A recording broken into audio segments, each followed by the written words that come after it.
exatamente essas informações tão importantes, já que você está no epicentro, dentro do escritório de comando, né, dessa reconstrução no Rio Grande do Sul. Boa noite, Alexandra. Boa noite, Taqueda. Obrigada pelo convite. É um prazer estar aqui hoje, participando então desse projeto aí tão bonito, né? Dolorido, claro. A gente está na recuperação de algo que a gente, né? Por mais que a gente pense nos prognósticos que estavam previstos aí para o nosso futuro, né? E ainda vem mais, a gente não imaginava passar por algo dessa magnitude que nós passamos esse ano. Então, e agora a gente precisa recomeçar, né, e recompensar a partir das lições aprendidas, né? Não é um processo fácil, mas quando a gente encontra assim pessoas que têm uma sintonia e uma coletividade, assim, a gente consegue se apoiar e poder superar e avançar, né, construindo resiliência, né, do processo. Muito obrigada, então, pelo convite. Não, a gente que agradece a possibilidade de ter, né, a professora Alexandra aqui, uma autoridade hoje nesse assunto, não só no Rio Grande do Sul, mas no Brasil, né? E temos aqui também a É, Clarissa Aguiar, né, doutora, arquiteta, além disso, uma grande amiga que está participando do processo, que ela vai participar também como uma das entrevistadoras da professora Alessandra, que está aqui para nos ajudar e nos esclarecer tudo o que está acontecendo. Mas antes eu gostaria que você se apresentasse, Alessandra, o que você está fazendo hoje aqui no Rio Grande do Sul. tá bom. Antes eu não sou autoridade. Tenho alguma experiência, né? Autoridade, nós temos muitos profissionais aí à frente, né?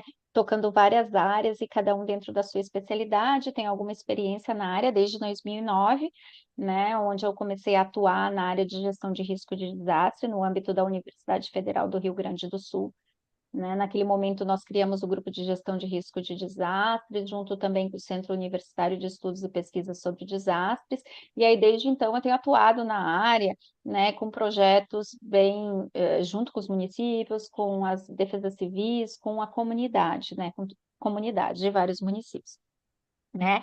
Sou professora, então, da Federal do Recôncavo da Bahia, né? Muita gente diz Recôncavo Baiano é natural, né? Mas é Recôncavo da Bahia. A Estou lá desde Recôncava da Bahia. Então. 2016. Uhum. No ano passado, então, acabei me afastando para pós-doutorado, né? Participei, então, da primeira etapa do Plano Nacional de Proteção e Defesa Civil. Naquele momento, eu coordenei o processo participativo do plano, né? Da primeira etapa. E aí, desde então, fiquei aqui por uma complementação de pós-doc na URGS, no âmbito do CEPED, do Centro Universitário, e acabamos enfrentando, então, essa situação, né, entre abril e maio, que nós tivemos, né, eventos extremos que acabaram, né, gerando as consequências vivenciadas. Então, atuei bastante, trabalhei na resposta, nos abrigos, e aí veio um convite para permanecer no Estado, né? O Estado, dentro desse Plano Rio Grande, né? Que é um plano voltado para a construção de resiliência no Estado do Rio Grande do Sul, né? Ele tem um comitê gestor, responsável pelas decisões estratégicas desse plano, mas ele é, né, tem outro, ele é uma tríade, né? Então tem o conselho, né, Uhum. da organização da sociedade civil e tem o comitê científico, né? O comitê científico de adaptação e resiliência climática é um comitê formado por 43 nomes, né, importantes de diferentes áreas envolvidas com a gestão de risco de desastre, e esse comitê tem um núcleo gestor, que é a Secretaria Executiva, onde o secretário executivo é o Joel Goldenfum, né, ex-diretor do IPH, que agora é secretário, assumiu, e eu estou assessorando, né, tecnicamente, o professor Joel junto com a Eliana Distman. Então, assim, estamos trabalhando aí nesse momento em pensar em estruturar, né, os projetos, pensar os projetos estruturantes do Plano Rio Grande, né, com o viés científico. Então, essa foi digamos assim, que o governo saiu à frente de trazer a academia para dentro para pensar de uma forma estratégica os projetos. Então, nós estamos fazendo algumas, né, considerações sobre esse grande plano e avaliando alguns projetos iniciais que já estavam em andamento, mas que a gente tem que dar uma olhadinha se o que a gente vivenciou esse ano os projetos que estavam em andamento satisfazem, né, são adequados para essa nova realidade. Então, estamos nesse momento, nessa fase, é muito trabalho, muito desafio, né, mas nós temos muitos profissionais de alta categoria, né, dos níveis, maiores níveis aí, contribuindo, né, para o Estado, e eu acredito que a gente vai ter bons resultados, né, essa é a nossa expectativa. Que bacana, isso é muito bom para os nossos ouvintes, né? Que é a população de Guaíba e também a população do Rio Grande do Sul está muito tensa, né? Em saber quais são as providências que estão sendo tomadas, né? Pelo governo, pelas instituições, pela academia, e isso é muito bom quando a gente vê a academia se mobilizando, o governo convidando a academia para participar desse processo que é fundamental para subsidiar os municípios e subsidiar a comunidade, a sociedade civil organizada, que está ainda perplexa, está atônita, né, com toda a situação e que quer fazer algumas iniciativas para se prevenir dos próximos acontecimentos. Então, eu queria introduzir aqui a Clarissa, que também vai ajudar nesse processo aqui, se apresentando, então, Clarissa, aqui para a nossa audiência, e também ela que vai participar da entrevista aqui da Alexandra. Boa noite, Clarissa. Oi, boa noite, tudo bem com vocês? Eu sou a Teca, diretora de Cultura, de Saúde, trabalhei muitos anos na USP, sou aposentada de saúde, e trabalho com decoração de terraços, jardins e espaços vivos. Então, essa é uma área que me interessa bastante, eu gosto bastante desse trabalho também com gestão de risco, também podendo atuar como arquiteta e dentro dessa área vamos usar o verde da cidade, nos lotes, nos telhados, nos terraços, né? Tem uma vida útil para esse espaço e essa comunicação entre a vegetação, sistemas da natureza, né? E a cidade. Para começar a ser isso. Ah, que legal. Bem-vinda, então, Clarissa, nessa nosso bate-papo aqui com a Alexandra, que está com notícias muito atuais, né, sobre o que o Rio Grande do Sul está fazendo. E a grande pergunta para iniciar esse bate-papo é como, Alexandra, que cada município vai poder fazer uma ação como a comunidade, porque a nossa iniciativa é popular, né? Nós começamos fazendo com a sociedade civil organizada uma charrete, né? Um workshop colaborativo, e a nossa ideia é trazer as respostas à comunidade. E dentro do nosso processo de trabalhar a reconstrução, fazer projetos, como foi feito durante depois do furacão Katrina, nós estamos usando a mesma ferramenta, que é o workshop colaborativo, a charrete. Nós vimos que a população ela quer mais, ela está muito preocupada não só em desenhar o futuro da cidade urbanisticamente, arquitetonicamente, criando uma arquitetura mais resiliente, um urbanismo mais resiliente, mas é como ela pode se preparar para um outro evento como esse. Estão muito preocupados com as ações de mitigar as cheias, né? Como encarar essa novas cheias que vão vir, né? Como aconteceu o ano passado e aconteceu esse ano. Existe alguma forma que a comunidade pode se organizar e pode buscar informações para conseguir entender e prevenir esse desastre? Sei que é uma pergunta Bom, muito difícil de fazer, né? Muito ampla. é uma pergunta que eu posso falar 1 hora e meia, 2 horas aqui para responder Imagino, ela, né, Taqueda? Porque ela é muito claro. complexa, né? Quando a gente pensa em se prevenir, a gente pensa muito mais, né? Porque a Isso. gente precisa entender o que é fazer gestão de risco, né? Porque nós convivemos com riscos de diferentes naturezas, né? Faz parte do Uhum. dia a dia, né? O que a gente percebe é que, em relação aos eventos extremos, né, a ciência já demonstrou, a gente já tem isso com os prognósticos, né, comprovados, a gente está tendo uma intensificação desses eventos extremos. E aí foi o que a gente observou em maio, aqui uma série de fatores que contribuíram para que a gente tivesse muita chuva em pouco tempo. Então, a chuva que deveria ter caído em 6 meses, caiu em poucos dias em alguns lugares. né, em bacias importantes, né? Caiu lá montante, lá onde inicia, essa água foi, né, descendo, descendo, até que chegou no Guaíba e foi indo em direção à Lagoa dos Patos, né? Então, a gente teve uma quantidade muito grande de água, né, sendo escoada, né, e elevou muito o nível dos rios. E essa quantidade era muito grande, dependendo da topografia, principalmente no início, lá onde na serra, a gente teve fluxos de água muito intensos. Isso gera enxurradas, né? O que a gente observou aqui quando chegou para nós aqui, que é na região de Guaíba ali, a gente tem uma inundação, né? Uma inundação é um processo gradual da elevação do nível da água. Só que foi muito intenso, né? Foi uma chuva muito grande, né? Então, quando a gente tem uma ameaça muito grande, a ameaça, ela é o clima, mas o clima não é responsável, né? O clima não é. Claro que a gente tem intensificação, né? Mas a chuva, ela só vai configurar desastre quando essa chuva e essa quantidade de água chegar nas áreas ocupadas e que tem vulnerabilidade. E vulnerabilidade que eu me refiro a diferentes aspectos, né?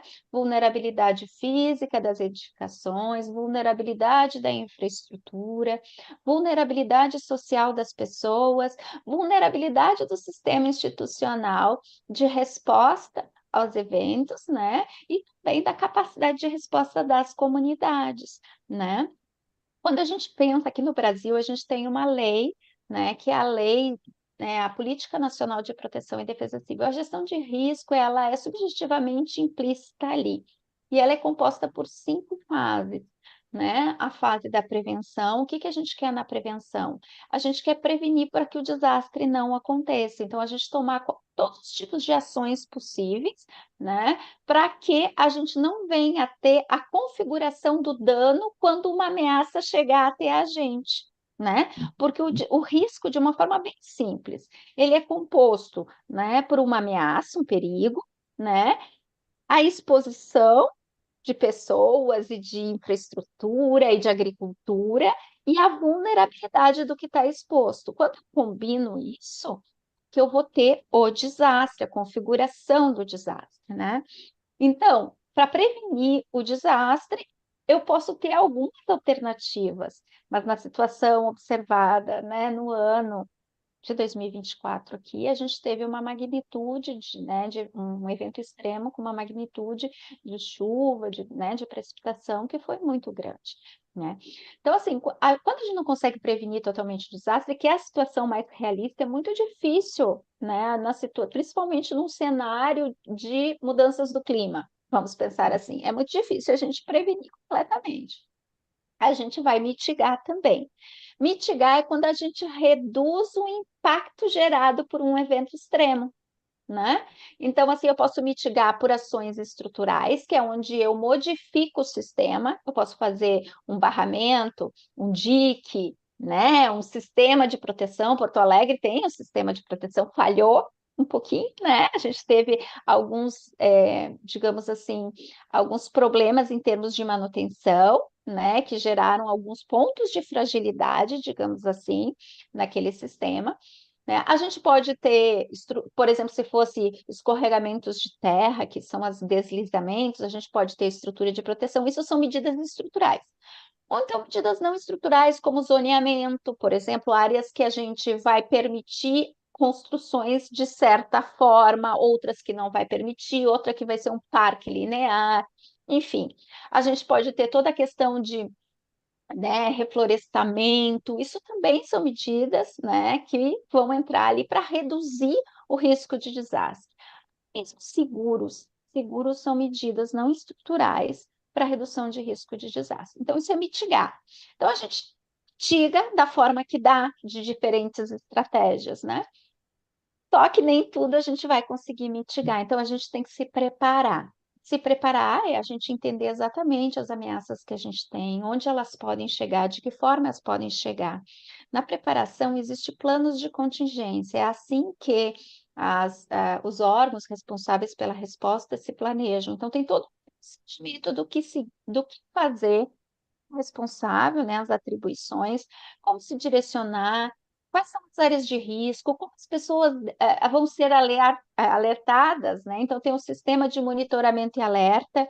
Então, o alerta para evacuação, a confiar nesse alerta de evacuação e sair é importante no momento que é feito, porque senão a gente vê o que a gente viu de sobrecarga do sistema, né, de resposta, porque era muita gente para ser atendida em pouco tempo, com um efetivo de equipe pequeno, né?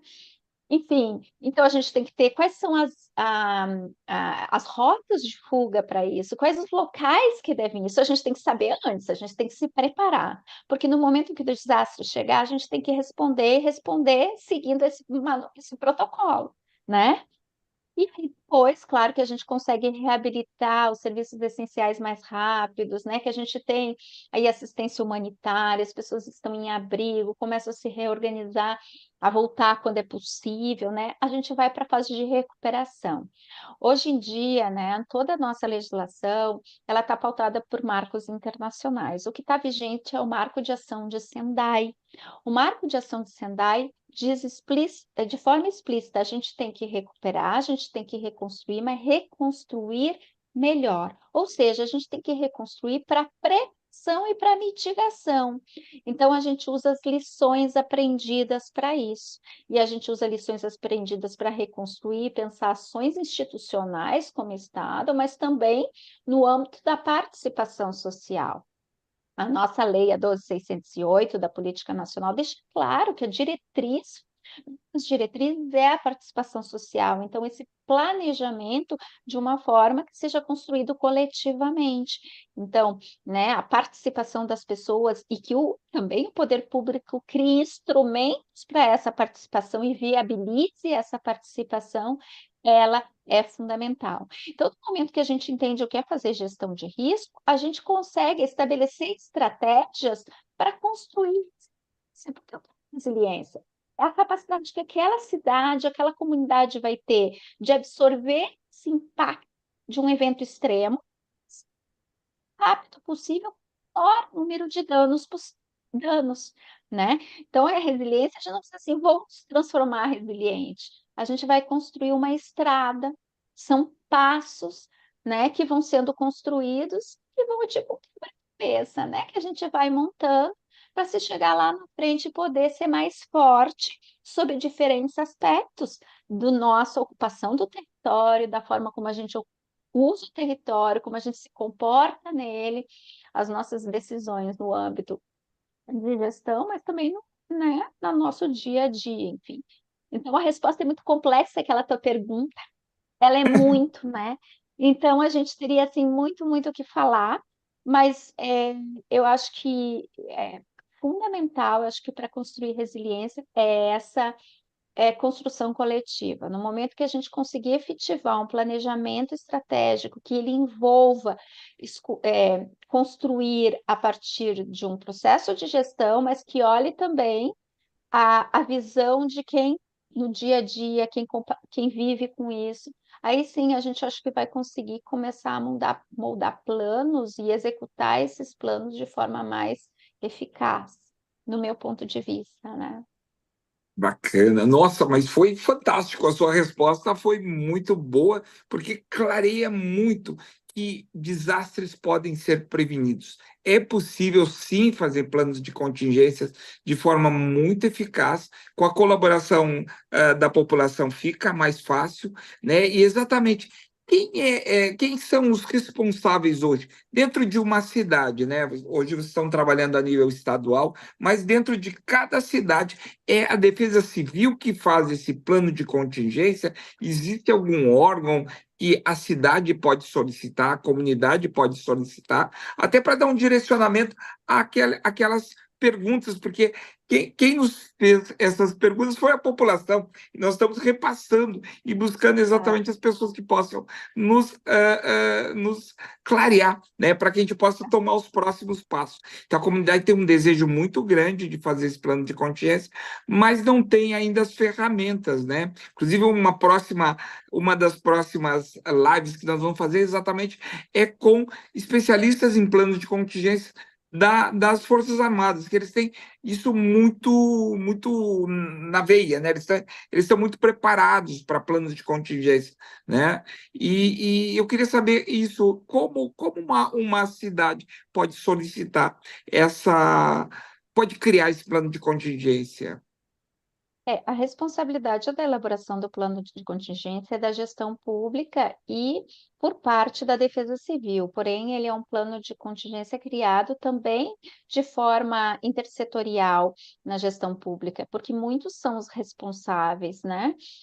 Numa resposta, tem os órgãos de resposta, os bombeiros, a Defesa Civil, as polícias que vão estar envolvidas, né? Mas tem a saúde, tem a assistência social, né, os abrigos, a gestão de abrigos é importantíssima, né? O plano de contingência ele já tem que determinar quais serão os abrigos utilizados, eles têm que ser localizados em áreas seguras, ou seja, né, que não vão ser inundadas, que não vão ser atingidas por aquela ameaça, né? Mas o plano, uma observação importante é que o plano de contingência, ele é voltado ao processo perigoso que a gente está falando, né? Porque a resposta de escorregamentos de terra tem procedimentos diferentes da resposta a uma inundação. Mas, enfim, existem algumas informações que são comuns a todos, né? Como a identificação dos abrigos, os hospitais, qual é a capacidade de leitos, para onde vai se não tem, como é direcionado, né? Como é acionado as viaturas, tudo isso. Mas um ponto muito importante do plano de contingência é que a gente precisa, o plano de contingência, depois que ele é elaborado, ele precisa ser público e ele precisa ser treinado. Então, Uhum. existem simulados para o plano de contingência, principalmente para as pessoas moradoras em áreas de risco, elas têm que saber exatamente como se comportar depois de um alerta, né? E para onde ir. E isso é feito de forma prévia a um desastre, não no momento do desastre, né? Então, o plano de contingência, ele tem que estar atrelado ao preparo, né? Ao preparo das equipes envolvidas e principalmente ao preparo das pessoas, né? Um dos pontos importantes que aí já vem lá da prevenção, né? Porque é tudo interligado, a gente não trabalha as coisas separadas. E é necessário a gente trabalhar muito isso, principalmente daqui para frente, é desenvolver uma cultura de prevenção. E o que é desenvolver uma cultura de prevenção? É entender exatamente quais são os nossos riscos. A gente tem que qualificar a nossa percepção de risco, que não é que a gente sabe ou não sabe, a gente percebe mais ou menos em função de diferentes fatores, entre experiências passadas, entre outros, né? Então é necessário que todos nós, como, né, população, sociedade, enfim, a gente qualifique os nossos riscos, né? Entenda essas ameaças, né? E se organize para ir aos poucos reduzindo elas, né? Isso é um processo, mudar a cultura é um processo longo, a gente precisa de muito tempo. Então, estratégias, por exemplo, de defesa civil nas escolas, ela é fundamental. Né? Então, a Santa Catarina, por exemplo, né? Eu estava conversando hoje mais cedo com a Regina Passeri, que ela é da Defesa Civil de Santa Catarina, eles já conseguiram curricularizar a temática dentro das escolas estaduais, né? Então, eles já têm um processo de formação dos professores. Por quê? Porque a gente tem que começar a falar disso lá de criança. Se a gente vai ver outros países, vai pegar Japão, por exemplo, que já está acostumado a vivenciar grandes desastres, eles têm a rotina deles, né? O entendimento de quais são as ameaças, de como se, né, se organizar, né? A questão até de ter o que mais próximo, porque lá estão sujeitos a terremotos, outros tipos de desastres, né? Então, a cultura, mudar a cultura é importante. Para isso, a gente precisa se. Isso que vocês estão fazendo é uma ação muito importante, né? Estar aqui conversando sobre isso, sobre essas temáticas, é falar sobre o problema, é qualificar a nossa percepção de risco, né? Então, de uma forma geral, e também na comunidade, né? Por exemplo, vocês estão trabalhando com Guaíba, né? Fazer mapeamentos participativos, entender o que é um município, onde estão as estruturas críticas importantes, elas estão localizadas em áreas de risco. Se acontecer inundação, qual é o seu impacto? É possível minimizar esse impacto por algumas escolhas prévias? né? Então, assim, esse trabalho de interagir, de pensar estratégias né, a partir de reflexões coletivas, de trazer conhecimento teórico também, de conhecer a legislação, de conhecer a estrutura de funcionamento do Sistema Nacional de Proteção e Defesa Civil. O sistema é composto em diferentes esferas governamentais, em diferentes níveis também, que chega até o município e até a comunidade, né? Então, vocês imaginem, lá na comunidade, dentro da política nacional, nós temos a previsão dos núcleos comunitários de proteção e defesa civil. Esses núcleos comunitários são comunidades localizadas em áreas de riscos organizadas que têm capacitação para entender e compartilhar e disseminar esse conhecimento dentro da comunidade e ter comportamentos para prevenção, né? E passar e disseminar isso, né? Então, assim, são muitas estratégias, mas o importante é a organização, é se organizar, é partir né, de um ponto, assim. Não tem como, tá, a gente vai daqui para frente a gente vai se prevenir, a gente vai eliminar todos os riscos, não vai ter mais nada, não é isso, a gente tem que entender que daqui a um pouco a gente vai ter mais chuvas. Claro que em maio nós tivemos alguns fenômenos que colaboraram, né? Principalmente o El Niño, naquele momento, também ajudou bastante a ter aquele volume expressivo de chuva. Mas no ano passado nós tivemos desastres importantes no segundo semestre de 2023. Então, assim, a gente não pode dizer que não vai ter um novo evento, né? E também não é para se apavorar pensando isso, é no sentido de pensar assim, a gente tem que encarar a realidade, que isso pode acontecer de novo, e como a gente vai fazer diferente, pelo menos o que dá nesse momento, porque tem muita coisa para mudar. Nem tudo dá para mudar da água para, né? Não se tem nem dinheiro para tanto investimento assim que precisa. Por mais que se queira, a gente pode ter um planejamento maravilhoso, mas depois, se a gente não tem orçamento suficiente, porque é muito dinheiro, né? Como que a gente vai fazer? Mas eu acredito que, assim, o que a gente pode, de forma mais rápida, e eu acho que os governos estão trabalhando para isso, é ter um bom sistema de monitoramento e alerta, que a gente possa prever os eventos, né? Fazer, assim, previsões, né, de tempos severos, conseguir passar esses alertas de forma mais eficientes, né? E que eles sejam recebidos também de forma eficiente, porque assim, o primeiro ponto é salvar vidas. A gente entende, é muito difícil, assim, eu acho que nesse desastre não teve quem não foi impactado de alguma forma, ou diretamente, ou conhece alguém que diretamente foi, ou que indiretamente. Porto Alegre quase toda, São Leopoldo, Canoas, Guaíba, enfim, foi impactado de alguma forma. Pode ser de uma forma pior ou não, né? Então, assim, é importante agora a gente ver isso, né? De que forma a gente foi, né, impactado e o que que a gente pode mudar, né? E construir juntos aí, no caso, principalmente de Guaíba, né? Eu acho que aproximar a conversa com a Defesa Civil, eu não conheço, mas aproximar essa conversa de uma forma assim construtiva, né? De uma forma de trabalhar assim junto para que pelo menos ações de salvamento de vidas, né, seja o principal. Os bens materiais são difíceis, né? Eu tenho na família pessoas que perderam, né, tudo realmente, né, nesse desastre, mas se recomeça, né, de alguma forma. Claro que as pessoas mais vulneráveis, as pessoas, né, que vulneráveis socialmente, principalmente na questão, né, econômica, né, são aquelas que mais precisam do apoio, né, do governo, porque é difícil de se recuperar. Mas são bens materiais, né, e a gente pôde ver o quanto o povo gaúcho e também né, de outros estados e até de outros países foram assim empáticos, né, com tudo que a gente estava passando aqui, né, e estão sendo ainda.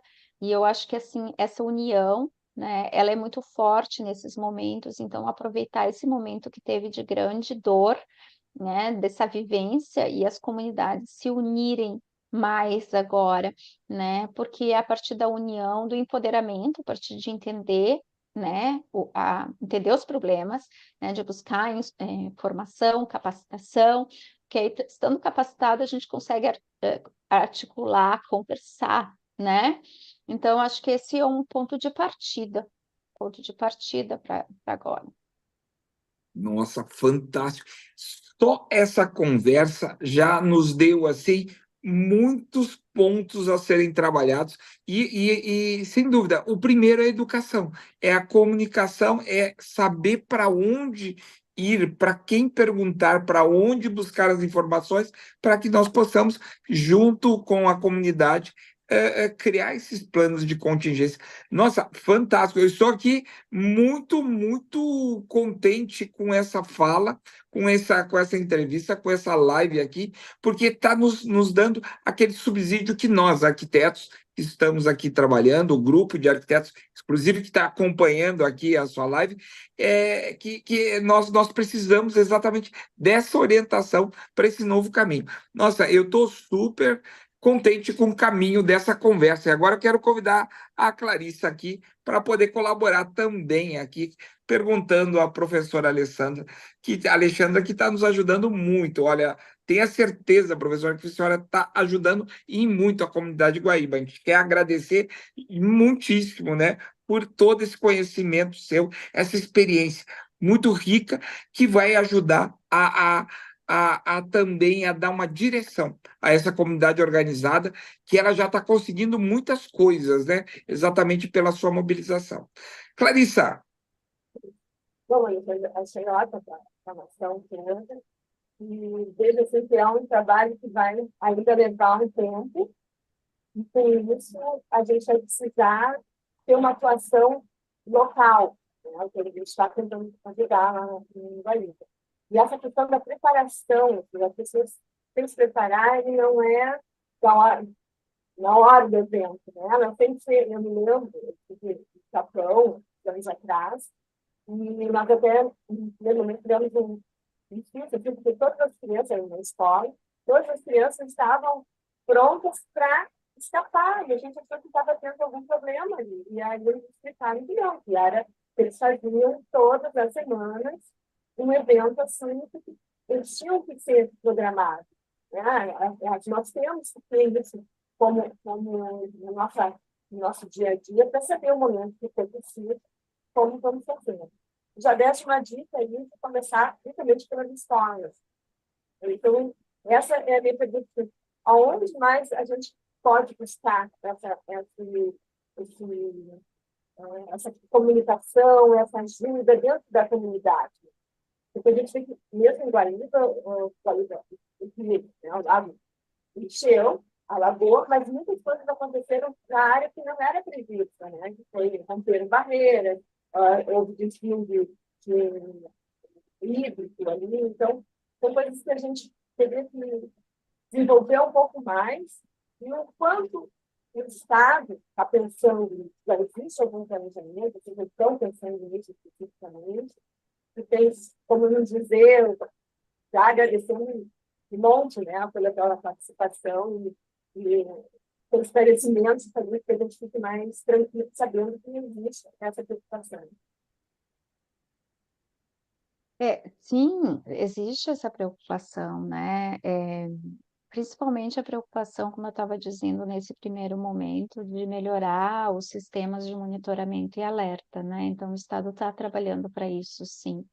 Né? Eu acho que vocês devem ter visto na mídia a chegada de um novo radar que vai ser instalado na região de Montenegro. Então, o radar meteorológico é um instrumento, né, importante para fazer, se chama nowcasting, né, para fazer previsões meteorológicas assim, né, de tempos severos que estão acontecendo. Então, assim, iniciativas já estão sendo feitas, tem outros projetos, sim, que estão na lista, né? Eu não tenho aqui, nesse momento, não posso abrir, né, algumas coisas, porque eu nem pedi, né, autorização para isso, mas a gente já está, assim, está sendo construído algumas A gente está trabalhando em termos de referência para a contratação de alguns serviços importantes para trabalhar em monitoramento e alerta, né? A 12.608, isso é uma atribuição do Estado, segundo a lei, a 12.608, né, de ter uma rede, né, de monitoramento e alerta hidrológico, meteorológico e geológico. Então, o Estado, sim, está trabalhando para isso, porque para preparação, a gente ter um plano de contingência, sim, é fundamental.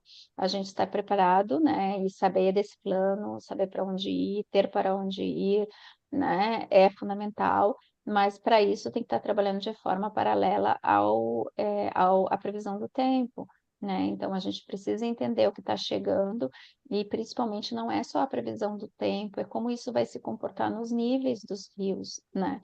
Enquanto ele vai subir, né? Então a gente são previsões hidrometeorológicas, que a gente chama, né, do comportamento do que está caindo de chuva, por como os cursos hídricos vão se comportar. Então, o Estado está trabalhando sim, e está trabalhando fortemente, assim, para fazer o mais rápido possível, de ter informações para poder fazer esse acompanhamento e ter respostas mais rápidas e eficazes, né? Digamos que foi um aprendizado muito grande para todo mundo, incluindo a gestão pública, né, esse desastre de 2024, e se deparar com isso, né, assim, digamos que se a gente olhar para o passado, tanto experiências internacionais como o que a gente teve aqui no Brasil, muita coisa evoluiu após um desastre, né? A própria 12.608, ela é de 2012, ela trouxe um avanço muito grande em termos de organização da gestão de risco, né? Eu digo a Política Nacional de Proteção e Defesa Civil, que é aqui a nossa legislação mais direcionada com a gestão de risco.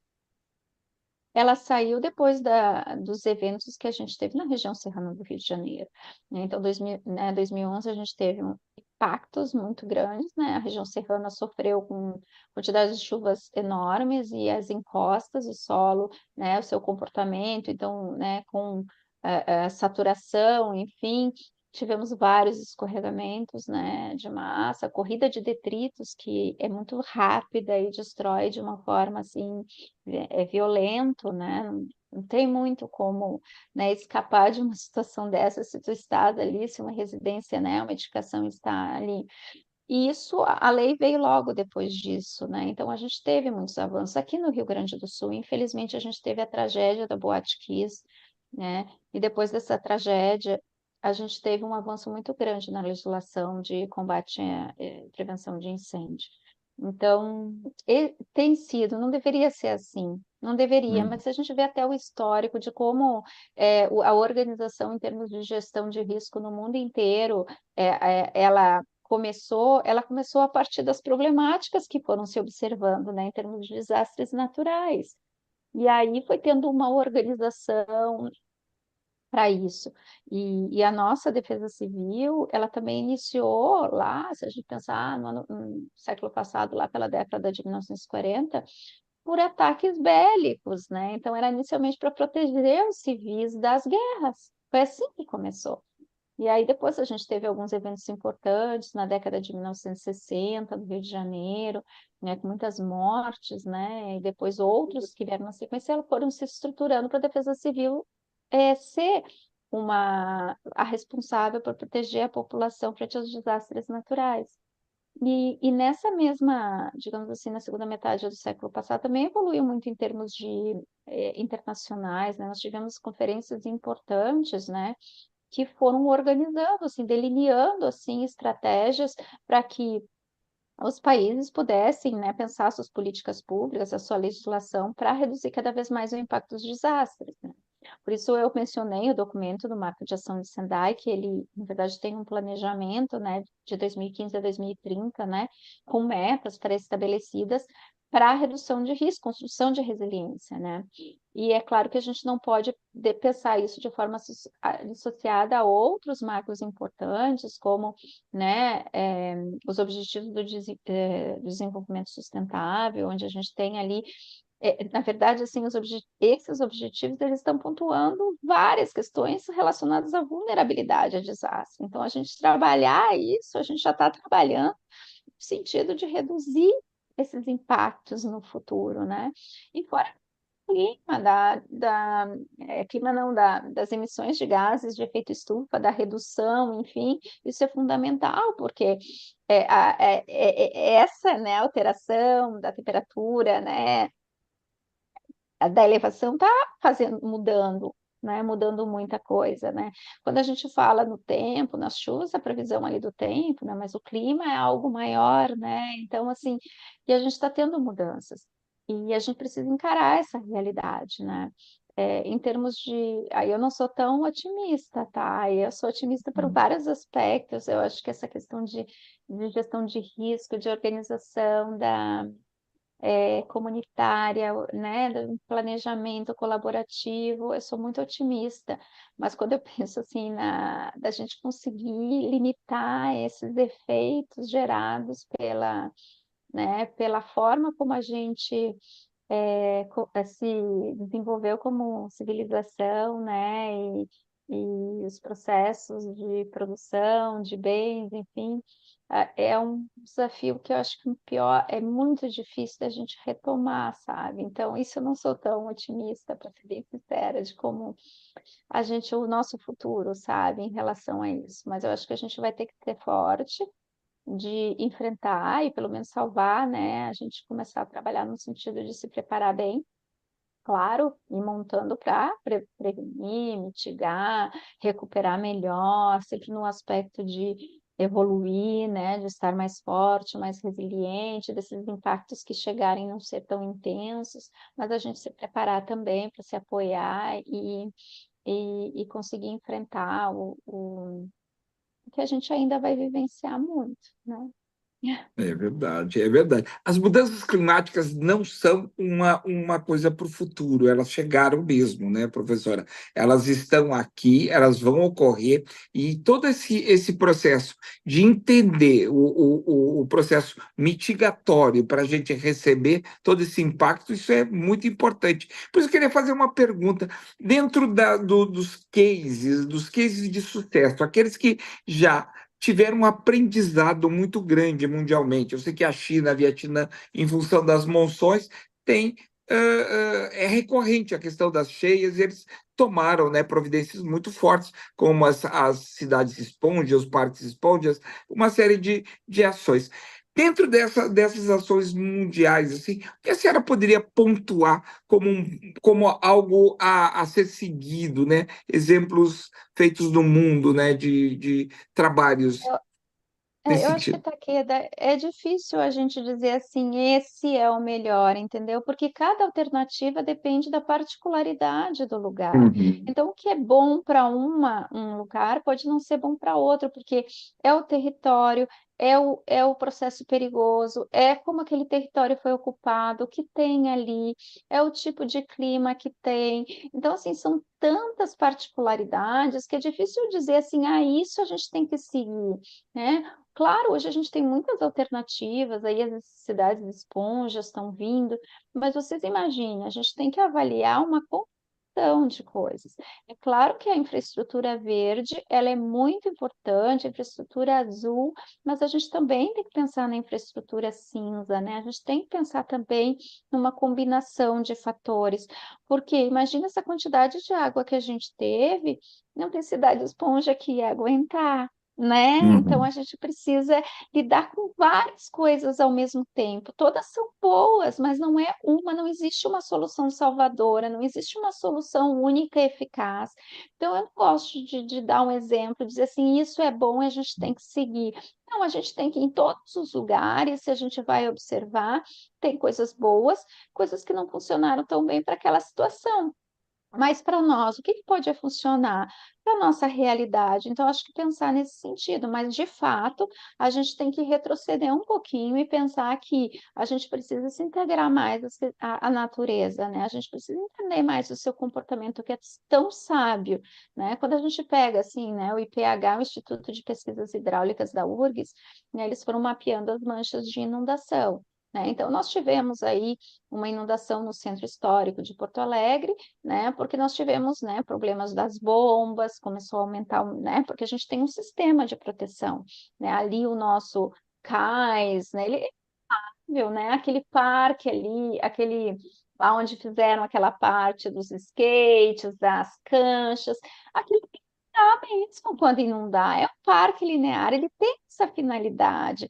Se inundou e foi destruído, pode-se fazer uma pena, mas tem que ter, né? Tem situações assim, né? Então, assim, é a gente olhar o que a gente pode fazer e construir, né? Dentro, assim, pensando sim em soluções integradas à natureza, né? A gente tem um sistema de proteção, esse sistema de proteção tem os seus diques, tem a sua rede de drenagem, tem o bombeamento para bombear o que está dentro. Então, tudo que é de sistema de drenagem, de reter a água que está caindo naquele território é importante. Então, às vezes, a soma de muitas coisas levam a resultados, né? Claro, eu sou muito assim, eu falo com muita parcimônia nisso, porque assim, o que a gente teve em 2024, né, quando a gente fala assim, a gente teve, sim, nós tivemos uma ocupação desordenada do nosso território, né? Então a gente tem muitas áreas que são suscetíveis em função de como a gente porque a gente ocupou, de como a gente ocupou, as alterações, as intervenções que foram feitas, mas esse desastre mostrou que não é só essas áreas que foram, né? A gente teve áreas que não eram, né, não estão previstas em tipos de mapeamento e nem estariam. Então, tem cidades que a gente foram totalmente, quase totalmente destruídas e que vão ter que recomeçar e elas não podem deixar de existir. Né? Então, a partir dessa experiência, como é que a gente vai recomeçar? A gente, né, vai ter edificações que vão suportar, a gente vai pensar que muitas não vão suportar e a gente vai ter que depois reconstruir de novo, que políticas vão ser adotadas para isso, né? Então, assim, claro, eu não gosto muito de usar comparações de outros lugares, mas se a gente pega, por exemplo, Estados Unidos, né, aquela área, aquela que é a região dos tornados, né? Então, assim, as edificações lá, elas são edificações que são levadas naturalmente pelos tornados e que podem ser reconstruídas o mais rápido possível depois, porque não tem como suportar, né? Que, claro, é ruim a gente fazer essa comparação, porque a gente está comparando com um país que é totalmente diferente do nosso, né? Assim, outra coisa que eu acho que é importante mencionar aqui, eu sei que falaste do Katrina, né? É um exemplo muito importante, mas aquele exemplo também é bem bom, e o de Porto Alegre é bom, porque assim, ó, o simples fato de um sistema de proteção existir, isso não dá segurança que a gente está completamente protegido. Então, às vezes, cria uma falsa sensação de segurança que pode ser muito perigosa. Então, a gente tem que entender que, que uma obra, né, ela tem o seu grau né, ela tem, é, ela é feita com certo grau de segurança, né? Mas pode existir, né? Então a gente, por exemplo, quando a gente faz, né, essa engenharia civil, né? Se a gente vai projetar estruturas hidráulicas, a gente precisa considerar o tempo de retorno da chuva, né? Quanto maior o tempo de retorno da chuva, mais importante essa edificação, ela tem mais edificação, essa construção, ela tem mais risco, né? Uma barragem, 200 anos de tempo de retorno, né? Então, uma chuva muito expressiva, né? Mas assim, as condições estão mudando, né? Então agora o que a gente fazia é o mais adequado e nós temos muitas estruturas aí, né? Nós temos os sistemas de drenagem nas nossas cidades, estão totalmente defasados, né? Então a gente cresceu. Então é muita coisa, é muito complexo, né? Precisa ter um planejamento bem sério e consciente de todas as partes, de todos os atores envolvidos nisso, né? Entender bem os seus papéis, né? E não. E outra coisa que acontece muito, eu sei que não devia ser, então tem que ter projetos que não deixem isso acontecer. É que no desastre, a gente sempre fala, a memória é muito curta. A gente começa, a gente passa, aí passou, aí tu vai se habituando, aí não, vou fazer aqui de novo, eu construo aqui, aí coloco isso. E até nessa situação agora, eu conheci pessoas que tinham colocado tudo de novo dentro de casa, e perderam tudo de novo no mesmo momento. Então, assim, a gente vai criando, parece que aconteceu uma vez, não vai acontecer de novo, e aí a gente esquece, né? O que me chamou assim a atenção, eu tive a oportunidade de ir para o Japão quando foi na terceira conferência da ONU, né, para redução de risco de desastre, que foi, né, implementado o Marco de Ação de Sendai. E aí eu fui até Hiroshima, né? E aí em Hiroshima eu lembro assim do monumento principal, na verdade, é aquele Marco Zero, é uma edificação que foi atingida pela bomba, né? E ela está ali daquela forma para a memória não se perder, para a gente lembrar que sempre pode acontecer.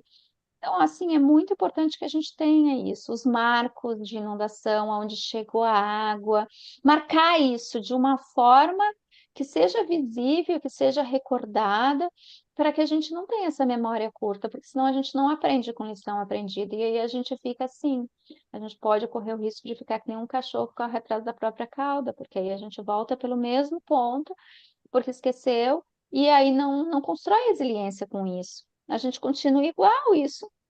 Não é o que a gente que é a resiliência no desastre, né? A gente precisa evoluir.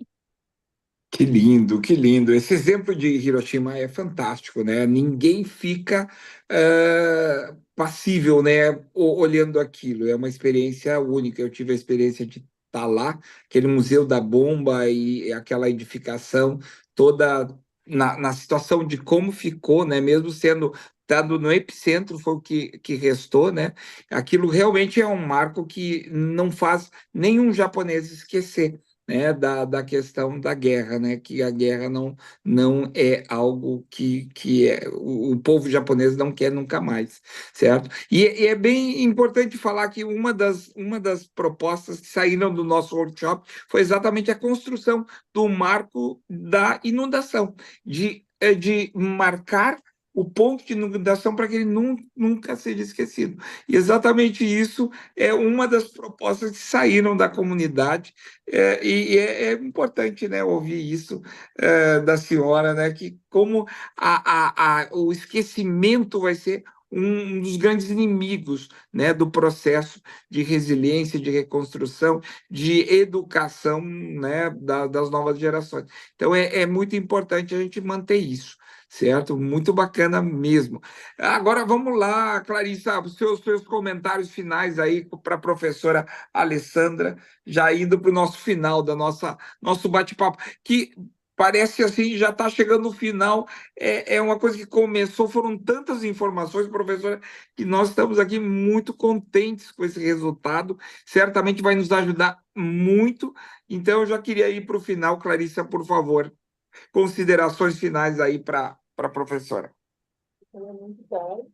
Eu vi, assim, justamente essa participação, todos esses conhecimentos aí que estão nos passando, coisas que a gente tem conversando mais sem esse embasamento, né? E agora, então, a gente vê o que está fazendo. Eu acho que uma coisa importante de falar é justamente a gente fazer melhor, reconstruir melhor.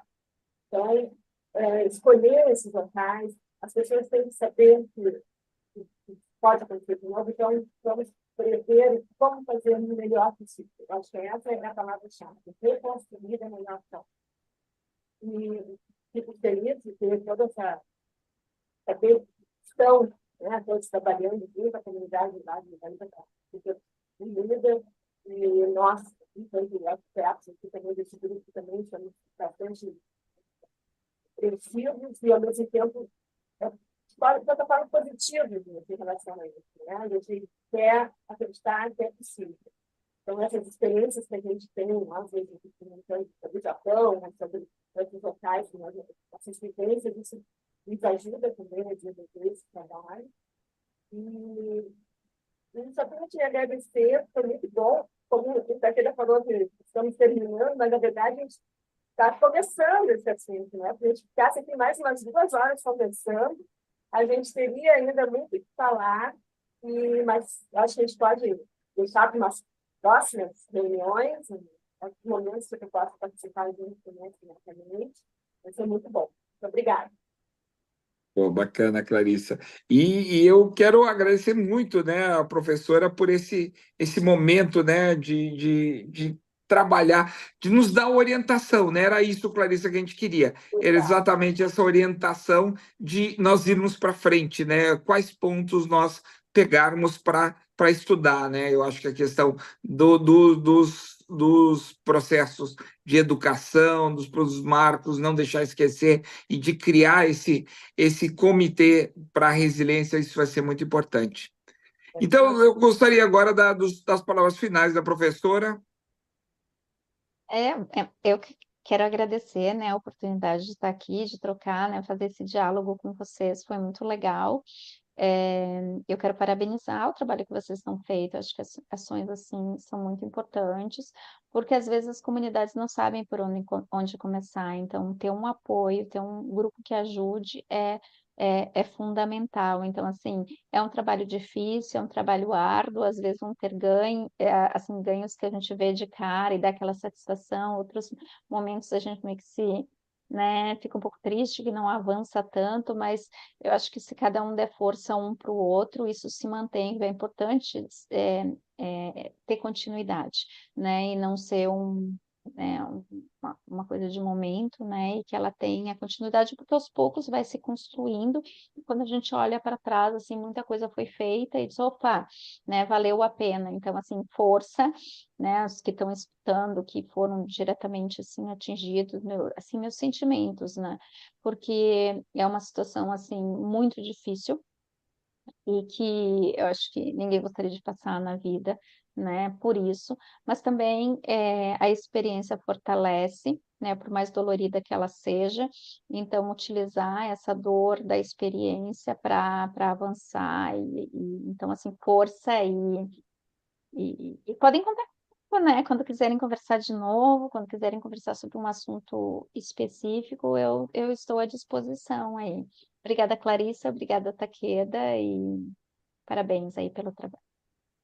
A gente que agradece. Parabéns por seu trabalho lindo, por essa trajetória magnífica, de estar por dentro, né, desse processo de prevenir, mitigar os desastres. E certamente nós vamos, infelizmente, incomodá-la, né, em buscar mais subsídios. Vamos buscar todos esses documentos que foram conversados aqui. Eu tenho certeza, eu trabalhei muito na questão das ODS, né, a gente estudou vários documentos, e todos eles davam exatamente na questão de Sendai, né, da questão de mitigar os desastres, né, que é isso, o mundo tem que se preparar para essa nova realidade climática, não tem como. Eu também não sou muito otimista quanto a isso, mas eu sou otimista quanto à questão da unidade da população, unidade da comunidade, né? Eu confio muito na força da comunidade, vendo tudo que